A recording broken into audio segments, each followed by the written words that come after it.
Bonjour à tous, bienvenue sur le plateau TV Veto Inside en direct d'AVAC Le Congrès Marseille, édition 2025. On va parler des drains cutanés et des sutures cutanées, les erreurs à éviter. Et pour ce faire, je vous propose d'en parler avec ma consoeur, le docteur Sophie Gibert, spécialiste en chirurgie au CHV Languedocia. Bonjour Sophie. Bonjour Valérie. Bon Sophie, comment savoir si la pose de drain est nécessaire lors d'une plaie ?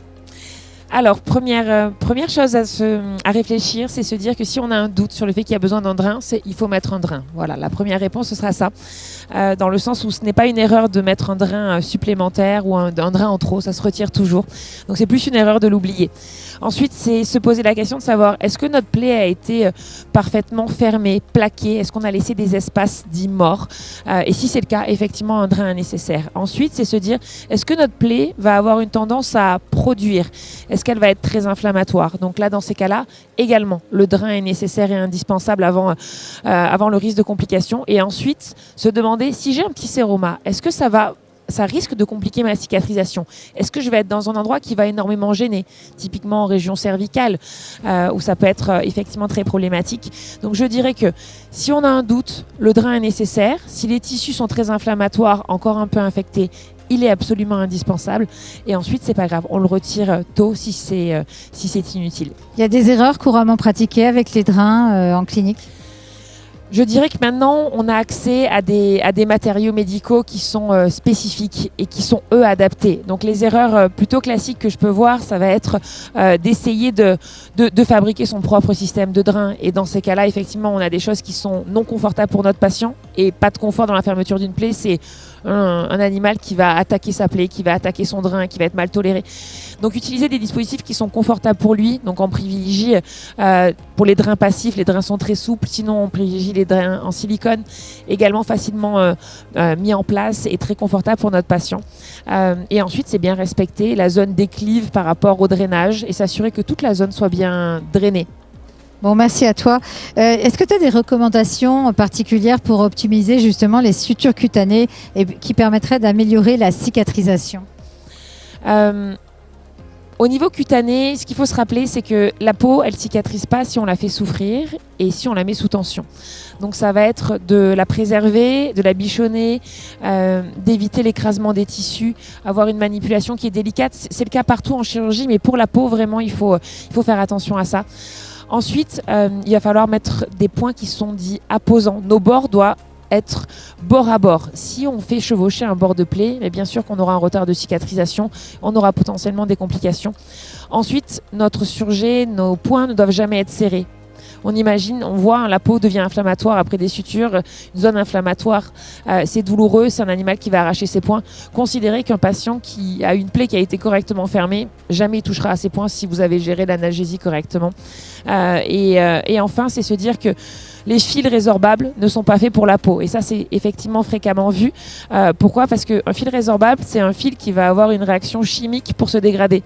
Donc la peau va réagir à ça, elle va devenir inflammatoire.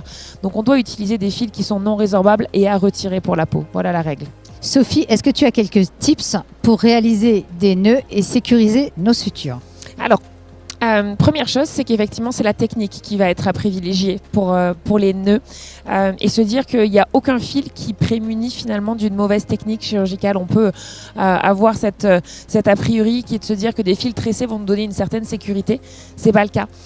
Donc, c'est réellement l'entraînement qui va être nécessaire. Et ensuite, ce que je pense qu'il faut en partie oublier, et pourtant, ça reste un enseignement qui est fréquemment réalisé dans nos écoles, c'est que le nœud chirurgien n'est pas une sécurité. Donc on fait des simples nœuds et on en fait le nombre suffisant. On vérifie qu'il soit plat et on se rappelle que pour un nœud simple, on fait 5 nœuds et pour un surjet, on en fait 5 au départ et 7 à la fin. Avec cette règle-là, normalement, tout se passe bien. On est tranquille, on est serein. Bon, si on veut se former à toutes ces techniques finalement de gestion des sutures cutanées, des drains cutanés, est-ce qu'il y a, alors j'ai pas dit qu'on allait faire de la pub, mais est-ce qu'il y a des formations qui existent et par expérience, combien de temps faut-il d'après toi pour être efficace? Les sutures, ça peut s'entraîner au quotidien. Donc je pense que dans notre pratique quotidienne, il faut toujours s'appliquer à les réaliser le mieux possible et se dire que quand on maîtrise bien des sutures cutanées, on peut ensuite bien maîtriser des sutures au niveau des organes creux et ensuite on peut maîtriser des sutures au niveau de tendons ou de structures qui sont plus délicates à suturer, clairement. Et ensuite pour les formations, oui, fréquemment organisées par le GEC, il va y avoir des TD ou des TP où on va parler sutures, où on va parler nouveaux matériaux. Et là, il y aura cette possibilité-là, effectivement, de se former et d'approfondir. Il va y avoir des nœuds particuliers qui sont très intéressants à apprendre. Et là, on va pouvoir le voir dans ces applications-là. Bon, en tout cas, merci beaucoup, Sophie. Pour terminer, sur des plaies qui soignent beaucoup ou qui sont très, très humides, il y a quand même des précautions particulières? Très bonne question. C'est vrai que c'est les plaies qui nous embêtent, des plaies qui produisent beaucoup. On va avoir besoin de réaliser des changements répétés de pansement. La première règle, c'est de mettre des biomatériaux qui vont être adaptés en fait sur la surface de la plaie. Maintenant, il existe des pansements qui ont des capacités d'absorption jusqu'à 10 fois leur volume. Donc c'est se dire que déjà, on oublie tout ce qui va être pansement 5 absorbant. Sinon, la règle, ce serait de le changer à peu près toutes les 2-3 heures dans une journée, ce qui est ingérable. Donc on utilise des pansements spécifiques. On gagne du temps. On surveille les parties externes, on rembourre énormément nos bandages et dans ces cas-là, on arrive à gérer plutôt facilement ces plaies très productives. Merci beaucoup Sophie pour ce partage. Et en tout cas, j'espère que vous aurez été intéressés par ce sujet sur la gestion des sutures cutanées et des drains cutanés également, et que vous aimerez en revoir davantage. Et pour ce faire, suivez Veto Inside. La chaîne est gratuite, donc c'est une chaîne d'infos avec des vétérinaires spécialistes, de l'actu pour les vétos, les ASV, les étudiants vétos.